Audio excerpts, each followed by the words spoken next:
Muy buenas noches, mi nombre es Pedro Mora, soy estudiante del séptimo semestre de la licenciatura de Relaciones Internacionales y este es mi video para la evidencia final de la materia ética, sostenibilidad y responsabilidad social que cursé durante el periodo de verano en el CIS en San Cristóbal de las Casas. Y bueno, para poder realizar esta evidencia, más bien este video, en clase con mis compañeros y el profesor, vimos una película llamada también La lluvia, protagonizada por la directora, protagonizada por el actor mexicano Gael García Bernal y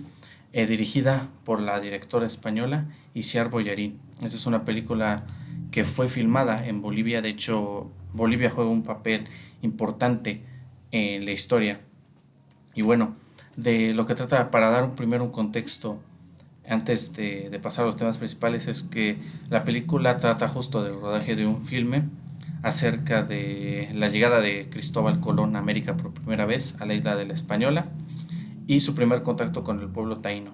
Además, se explora cómo los colonizadores y conquistadores españoles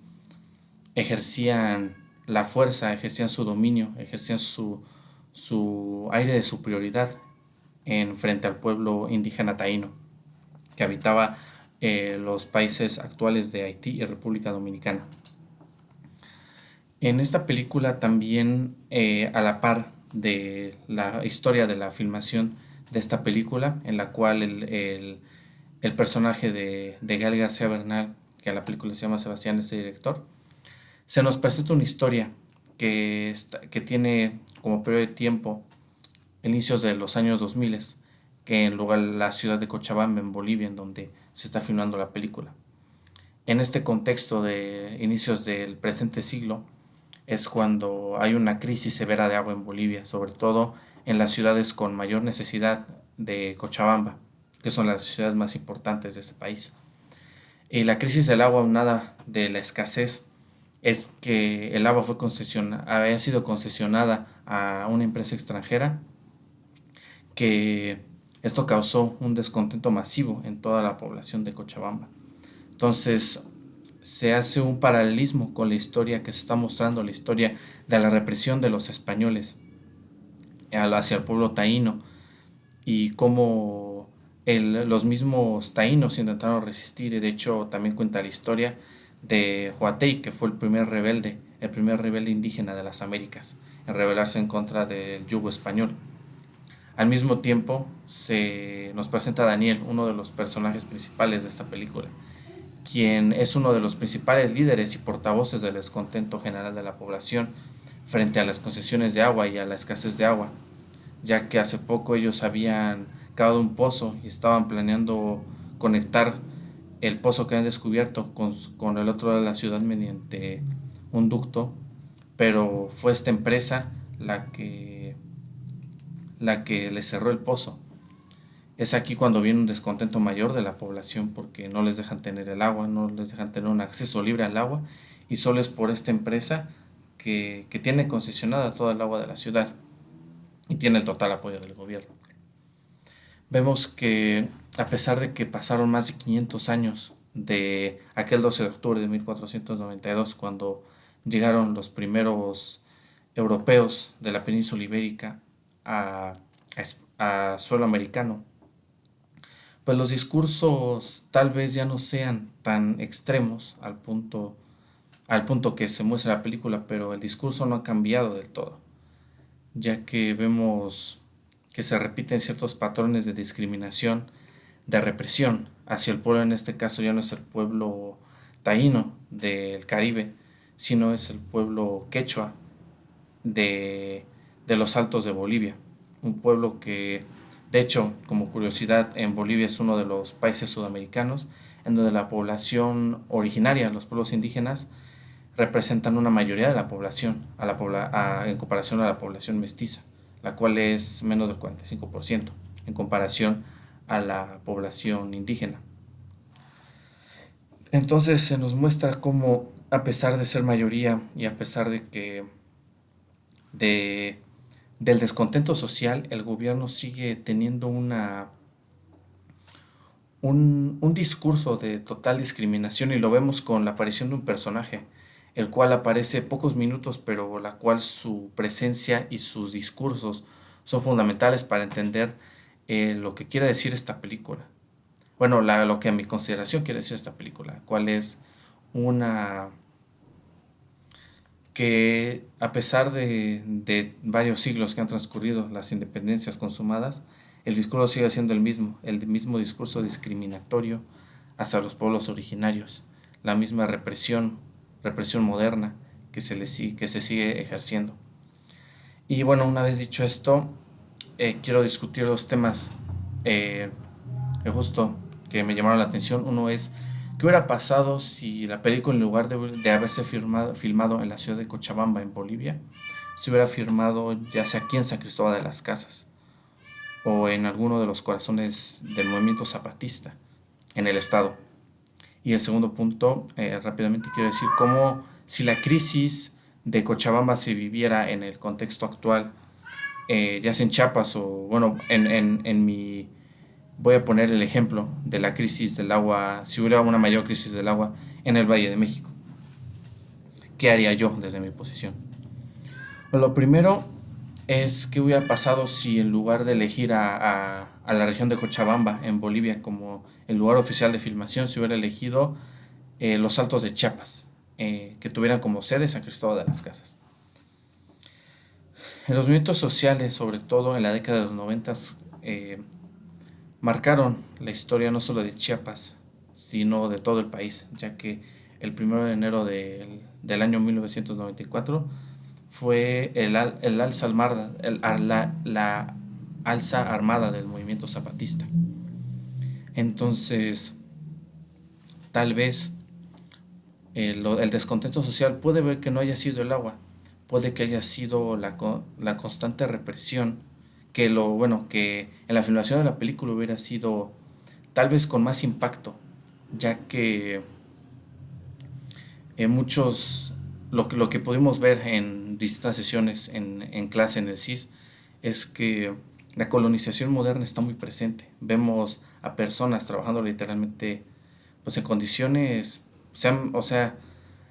actualmente ya casi no pasa, pero en las fincas cafeteras o en las fincas de caña, pues a pesar de que ya se había abolido la esclavitud, pues realmente no era así. Los hacendados pues trataban a los trabajadores, principalmente de origen indígena, como esclavos. Y actualmente, aunque ya no se ve tanto eso, sí la discriminación, siguen discursos racistas y clasistas. No solo aquí en Chiapas, en San Cristóbal, sino en todo el país. Entonces, no sé, recuerdo en una de las últimas pláticas con Marisol, que en muchos pueblos, en muchas comunidades, por ejemplo, Sinacantán o San Juan Chamula o Huixtán, Ochuc, que se sacaron a todos los mestizos, toda persona que no era de pueblos originarios, ya sea Celtal o Tzotzil. ¿Qué tal si en lugar de San Cristóbal hubieran escogido Sinacantán o Ochuc, los protagonistas de la película, para realizar el filme? Un caso podría ser que por esta represión, aunque la intención de ellos no era meterse con ningún problema con bueno, que no hayan tenido ningún problema con las comunidades de estos pueblos, solo por ser mestizos tal vez los hubieran sacado, ya que por la constante represión y discriminación sacaron a todos los mestizos. Entonces pudo haber sido casos así, si es que, no sé, en un contexto de que la película se hubiera grabado en lugar de los años 2000, en los años, a mitades de los años 90, aquí en Chiapas, en los Altos de Chiapas, hubiera sido una historia entre similar y diferente, porque no pudieron haber terminado de grabar la película y la razón por la que huyeron pudo haber sido diferente. Por último, quiero aprovechar estos pocos minutos que tengo de video para, para decir qué haría yo si una crisis hídrica similar pasara. Y es que hace poco, a lo largo de este año, a finales del año pasado y este año, hubo una severa crisis del agua, de servicios hídricos en la Ciudad de México y en la zona metropolitana del Valle de México. Yo vivo en el Valle de México, en la ciudad de Tizapán de Zaragoza, Y no fue hasta antes de venir aquí, en los últimos meses, por mayo, que en verdad empezó en mi colonia a afectar el tema del agua, que lo empezaron empezó a llegar cada vez menos y menos constante. La llegada del agua era menos constante en donde yo vivo. Entonces, si se hubiera dado el caso de que algo similar pasara, que el agua empezara a escasear y los pozos, en este caso, el sistema Cutzamala fuera concesionado a alguna empresa extranjera, como el caso aquí en San Cristóbal de la Coca-Cola o la Pepsi, y la gente saliera a protestar. De hecho, hubo protestas en muchas colonias en Atizapán, que es donde yo vivo, hacia Zapasa, que es el organismo que rige el agua en la ciudad. Entonces, desde mi posición de estudiante, haría, y de estar bien informado, o sea, primero yo creo que lo primero que haría es me informaría de lo que está pasando, después compartir esa información, ya sea en mis redes sociales, que es donde puede tener un buen impacto, entre los vecinos, entre mi familia, entre mis amigos, sobre todo entre mis amigos familiares que viven en su mayoría aquí en Atizapán. Pues haría, si no lo haría yo, me uniría a un llamado a la protesta, porque el agua es un recurso humano y no protestarlo le quitaría el sentido de derecho, ya que un derecho no se debe comprar, no se debe regalar, no se debe concesionar. Es un derecho que todos tenemos, deberíamos tener acceso a él por el simple hecho de ser humanos. Entonces, si de por sí nosotros como mexicanos ya pagamos por el agua, pues que todavía se concesione a una empresa extranjera que solo busca un lucro propio, pues haría un descontento social en lo personal, haría un descontento social en mí, en mi familia, en los vecinos de donde yo vivo. Y se haría, la verdad, yo creo que una revuelta, puede que no si tan violenta como la que se vio en Cochabamba, pero sí una respuesta masiva, ya que en algunas partes de la ciudad se han bloqueado vías principales, como por ejemplo avenidas o bulevares, también en una avenida muy importante, la Calzada San Mateo, en el Boulevard Ignacio Zaragoza. Por diferentes motivos se han bloqueado, no solo por el agua, pero siento que si algo tan grave como lo que se vio en la película pasara, siento que esto podría pasar, y no solo en Atizapán, sino en otros municipios que también dependen del sistema Cutzamala y que ocasionaría un descontento social no solo en Atizapán, sino en las colonias de municipios aledaños. Y yo honestamente yo sí me uniría y estaría de acuerdo compartiendo información y participando activamente